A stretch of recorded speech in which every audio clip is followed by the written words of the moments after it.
이번 시간에는 우리 김광균 작가의 수천리라는 작품 함께 공부해 보도록 할게요.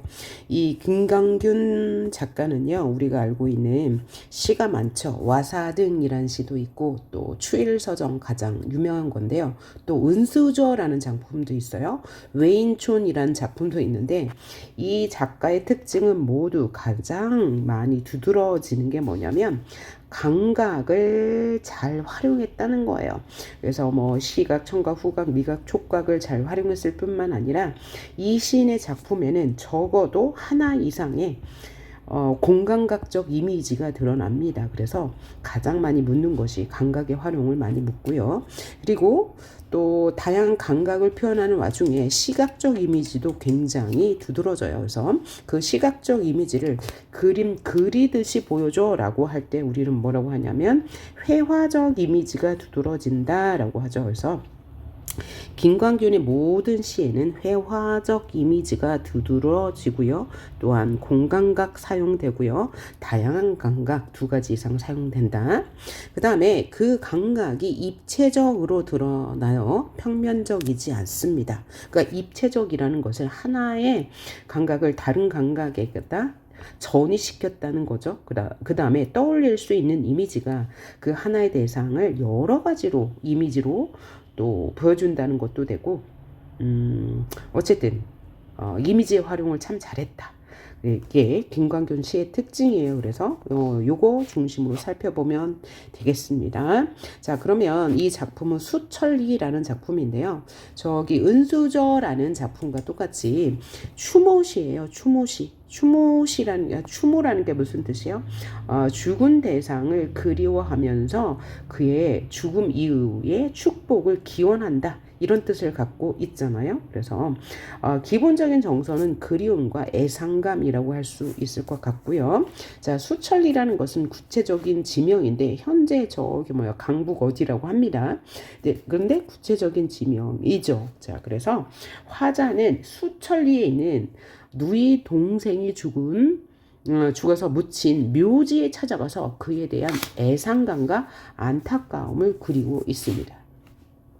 자, 그럼 볼까요? 자, 산빛 아랜 들국화가 환하고 누이의 무덤 옆엔 밤나무 하나가 오뚝 서서 밤이 올 때마다 아득한 공중을 향하여 여윈 가지를 내저었다. 자, 그러면 화자는 지금 수천리라는 무덤 앞에 가 있어요. 그 무덤 앞의 풍경을 지금 시적으로 표현하고 있네요.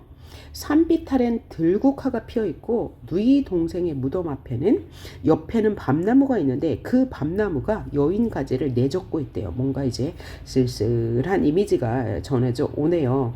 그런데 들국화가는 환하고 누이 동생의 무덤 앞엔 밤나무가 있대.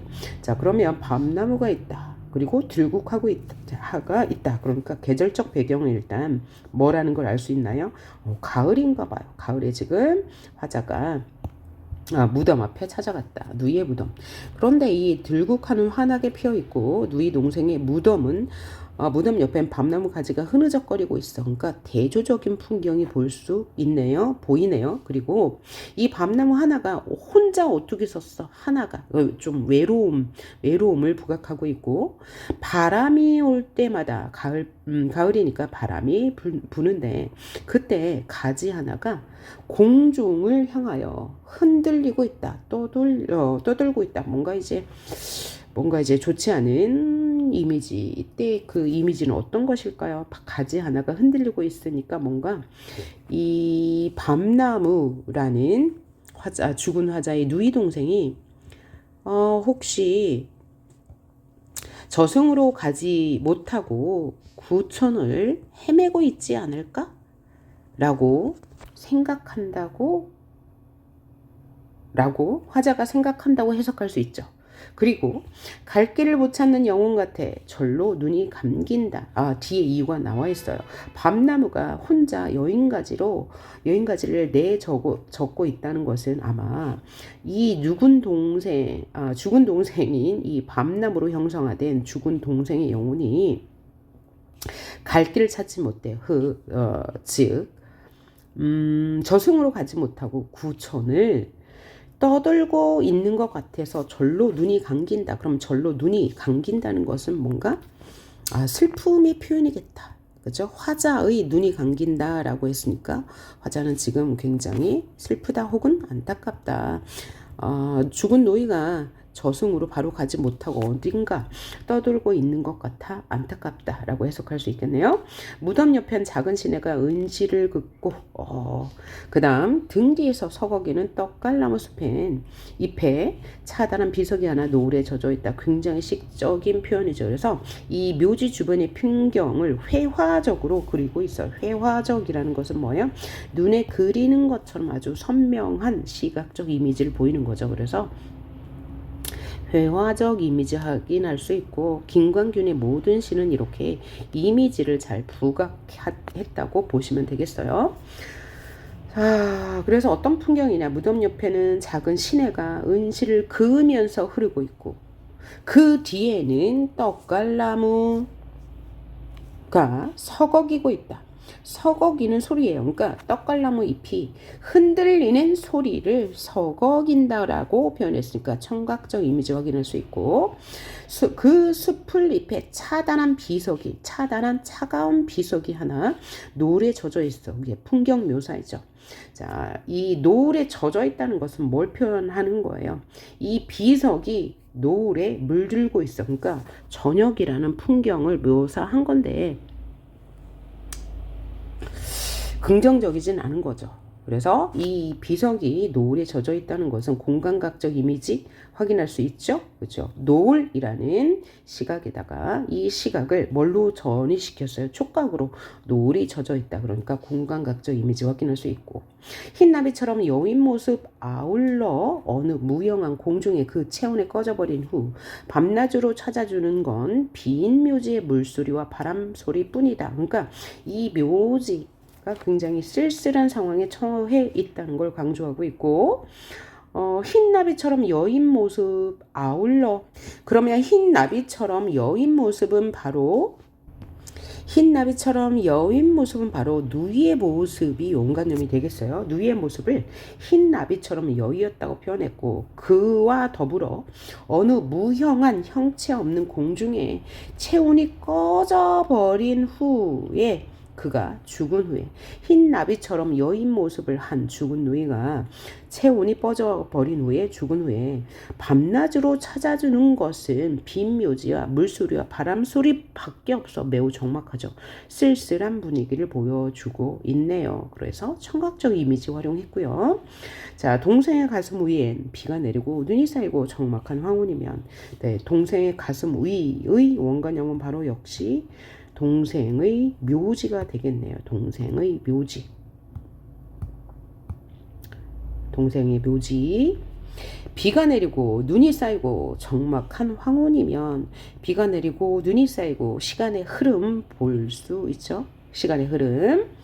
적막한 황혼이면 별들은 이마 위에서 무엇을 속삭였는지 모르겠다. 안타까움이죠.